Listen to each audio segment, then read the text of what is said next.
Hello and welcome to the AP World History Podcast. This is episode 15, The Civilizations of the 15th Century. So, moving forward, Unit 2 is behind us and we're moving on to the third unit. What I want to do in this podcast is try to provide a bit of a bridge between the second and third units, and I'm just going to be doing a quick survey of what was happening in the world around the 15th century. So, we know towards the end of the 15th century, we have one of the big turning points in world history when Christopher Columbus sails to America. So, what I'm going to do is a quick comparison between China and Western Europe, and we'll talk about some of the reasons why Europe crossed the Atlantic to eventually colonize and conquer America, and why China didn't do this. So, in other words, why didn't China come across the Pacific and overthrow the Aztecs and the Incas and then go on to establish Chinese colonies in the Americas? On top of this, I'm going to talk about the Islamic world in the 15th century, and we're going to look at 4 new Islamic states that emerged around the same time and talk a little bit about what these new Islamic states meant for Islam and the world at large.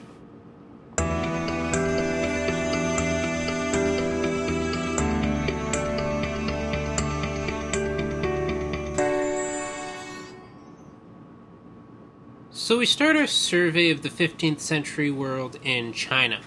Up until the 15th century, China's been one of the most powerful civilizations in the world, if not the most powerful. It has also been the civilization that throughout its history has had the most continuity from one period to the next. We last left China with the invasions of the Mongols, and this was a bit of a rough period for China. Just to review, in the year 1271, Kublai Khan, the grandson of Genghis Khan, declared the foundation of the Yuan Dynasty and incorporated China into part of the larger Mongol Empire. And the Yuan Dynasty really represents the first time that China fell under the rule of foreigners.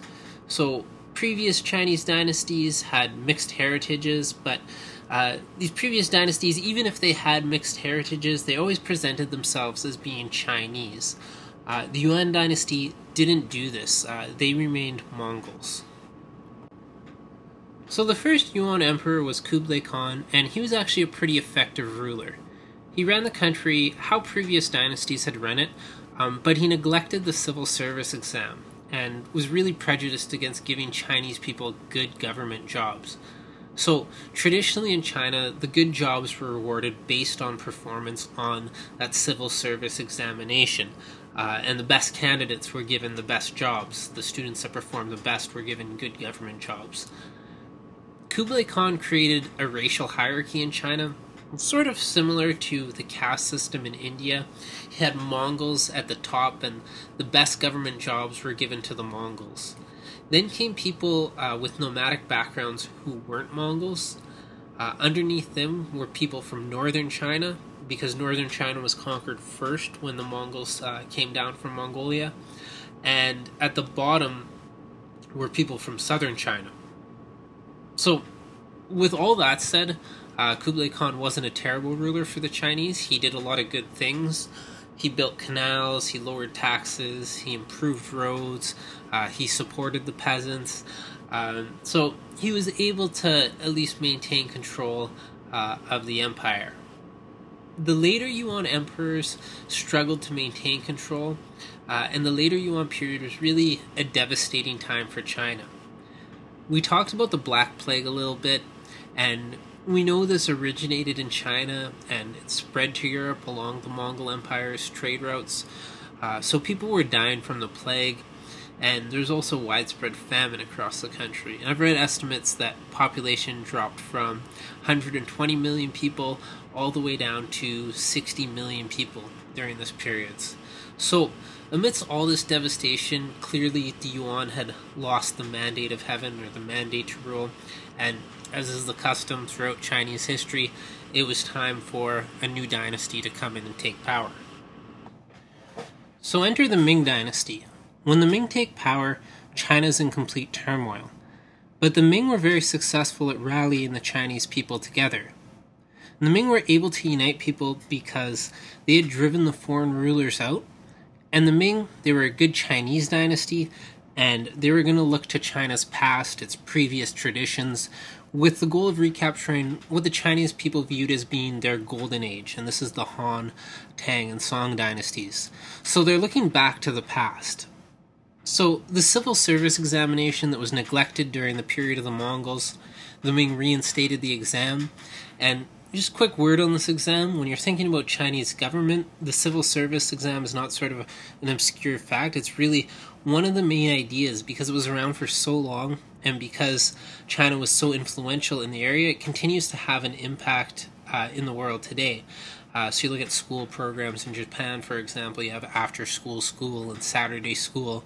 The whole testing culture has its roots in this civil service examination, because doing well on the exams meant that you would get a good job and improve your life.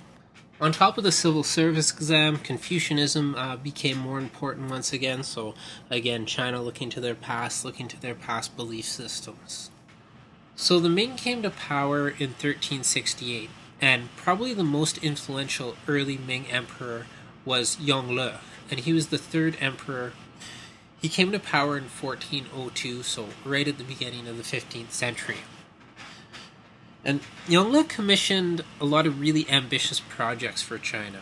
Okay, some ambitious public works projects. He built new canals, built new reservoirs, built new irrigation systems.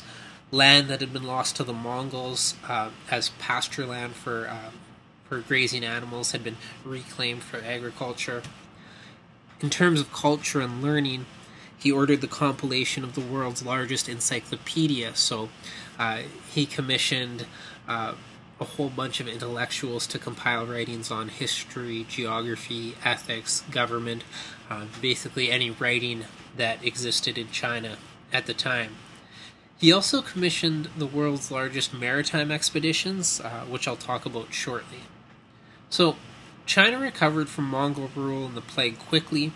By the 15th century, Ming China was once again probably the wealthiest, most powerful civilization in the world. The only civilizations that could really compare would be the Inca and the Ottomans, and I'm going to talk about the Ottomans a little bit later in this podcast.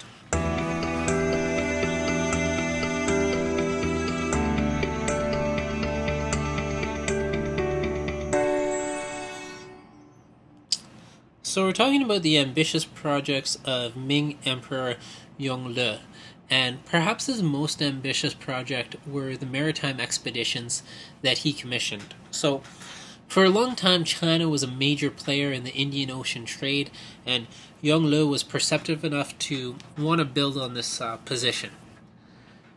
The person he chose to lead his expeditions was a court eunuch known as Zheng He. And you might want to think of Zheng He as the Chinese equivalent of Christopher Columbus. If you don't know, a eunuch is a male who's castrated at birth, and China had a long history of employing eunuchs in the imperial court. So it was estimated that the Ming Dynasty imperial court had around 70,000 eunuchs employed. So Yongle commissioned an enormous fleet with more than 300 ships, and these were to be led by Zheng He, and Zheng He would eventually embark on at least 6 major expeditions in a 28-year period. So on his first expedition, he brought over 300 ships and a crew that included 27,000 people, and that included doctors and government officials, cooks, merchants, and thousands of sailors, thousands of soldiers. They also took the brightest Chinese mathematicians and astronomers, and they made the best maps the world had ever seen at that time. Zheng He's expeditions visited Southeast Asia, Indonesia, India, Arabia, and East Africa, really all the major ports on the Indian Ocean trade routes. And what they would do when they landed in new places, they often took the local rulers back to China with them. And the local rulers brought tribute to the Chinese court. They would perform the submissive rituals, and they were giving gifts in return. So the expeditions really established Chinese domination over the Indian Ocean trade network. So you had people coming from all over the place. There's records of giraffes and zebras and ostriches being brought to the imperial court. But really, what the voyages are doing is saying, look at us, we're China, we're more powerful than you are, so it's in your best interest to cooperate with us. But in all the history of China, China's never really been about aggressively expanding its territory. So it's important to note that Zheng He didn't try to establish colonies anywhere. He didn't try to spread Chinese culture. As long as people recognized who the true power was and submitted to China, people could run their own affairs as long as they brought tribute to the Chinese court. So really, this is similar to the relationship that the Chinese had with Korea and Tibet and Vietnam, but this Chinese sphere of influence was just getting bigger and bigger. So here's where it gets really interesting.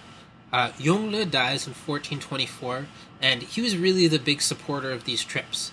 And by 1433, Chinese officials decide that these expeditions aren't really worth pursuing anymore.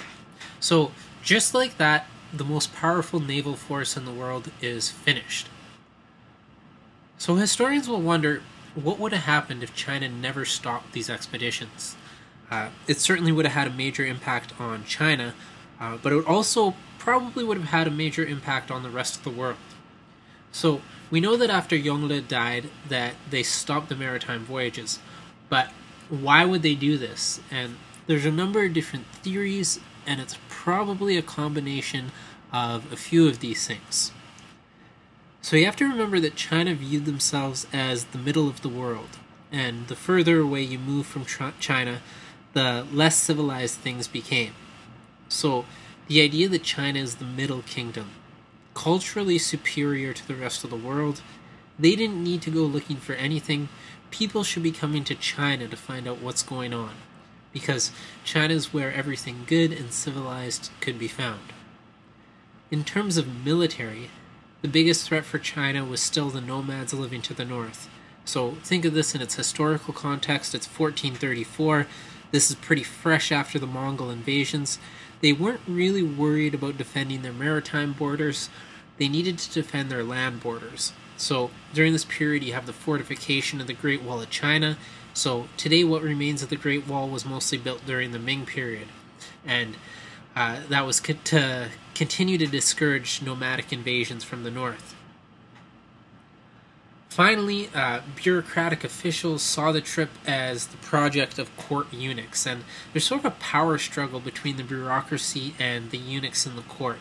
So when they got their chance to squash the expeditions, they did that.